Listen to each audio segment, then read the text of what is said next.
Bueno, desde que yo me acuerdo, siempre ha habido mucha rivalidad entre estas dos áreas, las ciencias sociales contra las ciencias exactas. He visto innumerables páginas de Facebook que hacen alusión a este tema, pero no lo hacen de una forma diplomática, no lo hacen de una manera burlona, lo hacen de una manera peyorativa con toda la intención de ofender a las demás áreas. A lo mejor es broma, pero yo creo que hay gente que sí se lo toma demasiado en serio y debería de empezar a esclarecerse este hecho. Es por eso que hoy me di a la tarea de hacerle la pregunta a la persona correcta. Tenemos hoy al licenciado César Ocampo, él está estudiando una maestría en ciencias políticas en la ciudad de Buenos Aires. Y bueno, creo que es importante decirles que el tema se empezó a abordar por el hecho de que aquí en la ciudad de Morelia, Michoacán, tenemos mucho este problema de que la parte de ciencias sociales siempre sufre de una mayor demanda por parte de los estudiantes y muchas veces lo hacen no porque tengan vocación de querer estudiar derecho, sino porque no llevan matemáticas, ¿no? Entonces, bueno, él viene de cierta manera a hablar un poco sobre lo que son las ciencias sociales. Para este caso, él nos va a dar un panorama no tan amplio de lo que son las ciencias sociales. Y digo no tan amplio porque no tenemos mucho tiempo. Así que bueno, posteriormente a esto voy a hacer la misma pregunta a una persona que está en ciencias exactas para que él nos dé ahora sí que su punto de vista sobre el panorama que hay entre estas dos carreras. Así que te escuchamos, César.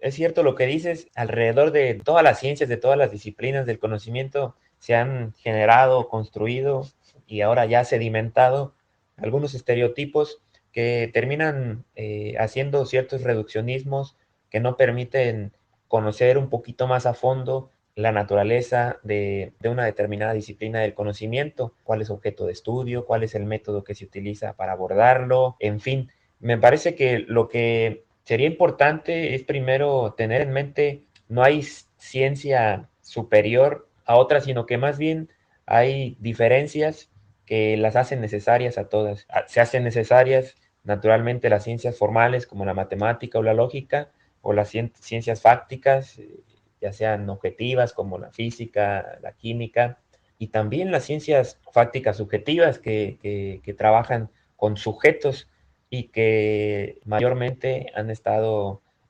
pues reconocidas no tanto como ciencias duras, no tanto como ciencias, digamos, coloquialmente de verdad, sino como pseudociencias. Yo creo que esto tiene mucho que ver con los métodos de investigación o de comprobación que se usan para probar el conocimiento.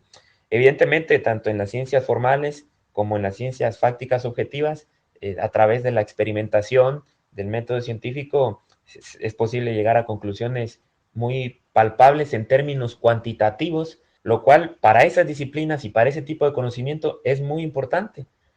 Sin embargo, me parece que a veces no se reconoce que en las ciencias sociales, o las ciencias que trabajan con sujetos, los métodos de abordaje de los problemas del conocimiento no son necesariamente iguales a las otras disciplinas.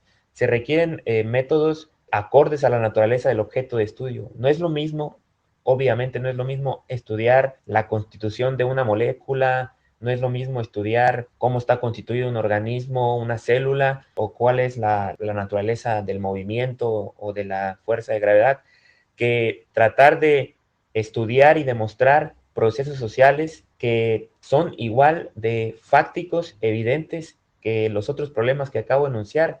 Es decir, el problema de la desigualdad es un problema que se tiene que abordar y de manera científica, haciendo investigaciones cuantitativas, pero no solamente cuantitativas que nos digan cuántos números de pobres hay o de clase media, en fin, sino también cualitativas que nos ayuden a investigar cuáles son los componentes no solamente numéricos, sino característicos de una situación de pobreza. Es decir, no solamente estudiar a la pobreza o a la desigualdad en términos numéricos, sino también en la cuestión de lo que atañe al sujeto. ¿Cómo es un sujeto que se considera pobre? ¿Qué dice el sujeto de sí mismo? ¿Cuáles son los sentidos que la sociedad atribuye a la pobreza o a la desigualdad? Son cosas, la verdad, que sumamente complejas, porque me parece que, digamos, haciendo una reivindicación de las ciencias sociales en comparación con las ciencias duras, alguien puede estar en un laboratorio trabajando con tubos de ensayo y trabajando con materia, pero esa materia no le responde, no le cuestiona, no cambia de parecer. En cambio, los que trabajamos con subjetividades tenemos que lidiar con la propia conciencia del objeto de estudio que estamos analizando.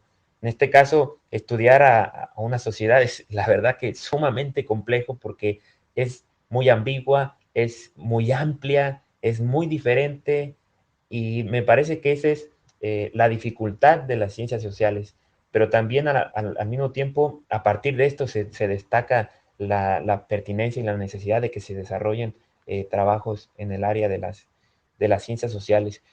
Por último, respecto a esto, te diría que estos estereotipos, por ejemplo, hacen que muchos jóvenes desorientados rehuyan a estudiar ciencias que impliquen matemáticas y opten, sin tener una vocación, sin sentirse identificados, por estudiar carreras que no tengan matemáticas, solo por, digamos, elegir el camino más fácil. Yo reconozco que en la Universidad Michoacana es un problema que es evidente, tan es así que la Facultad de Derecho es la facultad con mayor matrícula de la Universidad Michoacana y mucho tiene que ver por esta recepción que tiene la Facultad de Derecho de personas que no quieren estudiar ciencias exactas o duras por temor a las matemáticas. Vuelvo a repetir, es un estereotipo que debemos combatir, o porque no quedaron en alguna otra carrera que era la de su vocación. Entonces termina la Facultad de Derecho llenándose en gran número por personas que no tienen vocación y que terminarán no sintiéndose identificados con la carrera. A fin de cuentas, yo reconozco que no necesariamente, en realidad, en ninguno de los casos es culpa de los jóvenes, sino más bien atañe a cuestiones de poca información sobre orientación vocacional, a la restricción que hay en algunas carreras y la dificultad para entrar propiamente, y también a esto, ¿no? Al tema de los estereotipos que dañan mucho en la información que se tiene sobre las ciencias.